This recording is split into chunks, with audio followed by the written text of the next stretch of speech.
কম দামে পাইছি। এই জায়গায় একটু কম পাইছি বিদায় আসা আর কি। আমার কথা হলো আমি চিকিৎসা সেবা নিশ্চিত করতে চাই, টাকার জন্য যেন চিকিৎসা সেবা বন্ধ হয়ে না থাকে।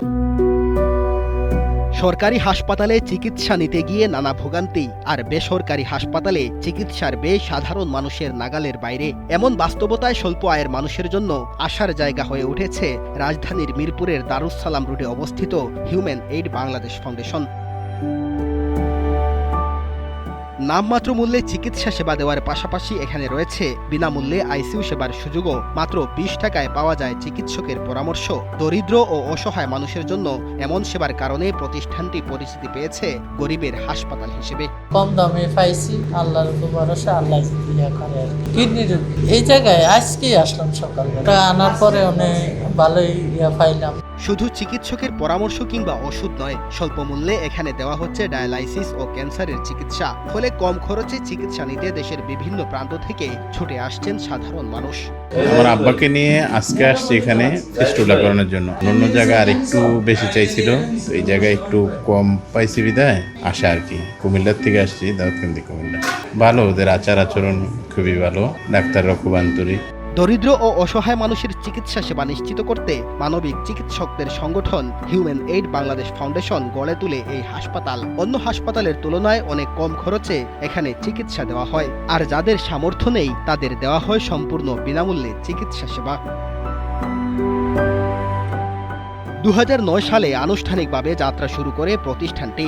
শুরুতে অসহায় ও ছিন্নমূল মানুষের চিকিৎসা সেবা নিশ্চিত করাই ছিল মূল লক্ষ্য। সময়ের সঙ্গে সঙ্গে স্বল্প আয়ের মানুষের জন্য চিকিৎসা সেবার পরিধি বাড়ানো হয়।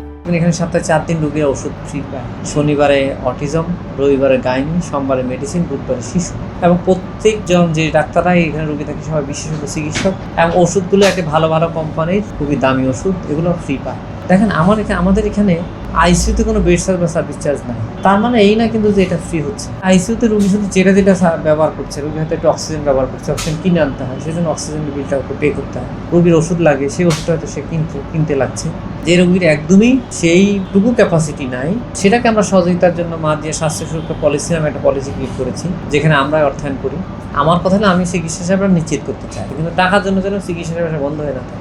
অলাভজনক প্রতিষ্ঠান হিসেবে বিভিন্ন অনুদানের মাধ্যমে পরিচালিত হচ্ছে হিউম্যান এইড বাংলাদেশ ফাউন্ডেশন। স্বাস্থ্য মন্ত্রণালয় সহ বিভিন্ন প্রতিষ্ঠানের সঙ্গে সমন্বয় করে রোগীদের প্রয়োজনীয় চিকিৎসা সামগ্রীও দেওয়া হয়। আমরা কিন্তু শুধু চিকিৎসা সেবাই দিচ্ছি না, আমরা একটা মডেল জেনারেট করার চেষ্টা করছি। দেখেন আমাদের এখানে আপনি দেখবেন যে ফ্যামিলি প্ল্যানিং থেকে শুরু করে ভ্যাকসিনেশন থেকে শুরু করে chemotherapy, dialysis, ICU, even the we are planning, আমরা চিন্তা করছি যে অর্গান ট্রান্সপ্লান্টেশনও যাওয়া, এবং অতি সম্প্রতি খুব সহসে আমরা রক্ত রোগের যে জটিল রক্ত রোগ সেই চিকিৎসাতেও যাচ্ছি, যেগুলোতে সবগুলোই অনেক বেশি ব্যয়বহুল। এইটাকে যদি আপনি শুধু রোগী যদি কন্ট্রিবিউট করতে হয় চিকিৎসাটা ব্যয়, তাহলে এইটা আসলে খুবই কঠিন রোগীদের জন্য। আমরা কি করলাম, আমরা বললাম আচ্ছা সিটি কর্পোরেশন যেহেতু ভ্যাকসিনেশনটা দেয়, আমরা সিটি কর্পোরেশনের সাথে এঙ্গেজ হলাম। যেহেতু পরিকল্পনা অধিদপ্তর পরিবার পরিকল্পনা সেবা দেয়, তাদের সাথে এঙ্গেজ হলাম। স্বাস্থ্য মন্ত্রণালয়ের সাথে এঙ্গেজ হলাম। স্বাস্থ্য মন্ত্রণালয় আবার ডায়ালাইসিসটা অল্প টাকায় দেওয়াতে সহযোগিতা করছে।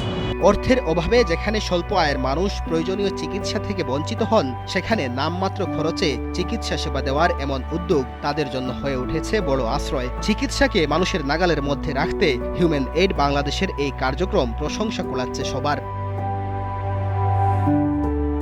মেহেদী হাসান তালহা, সময়ের আলো।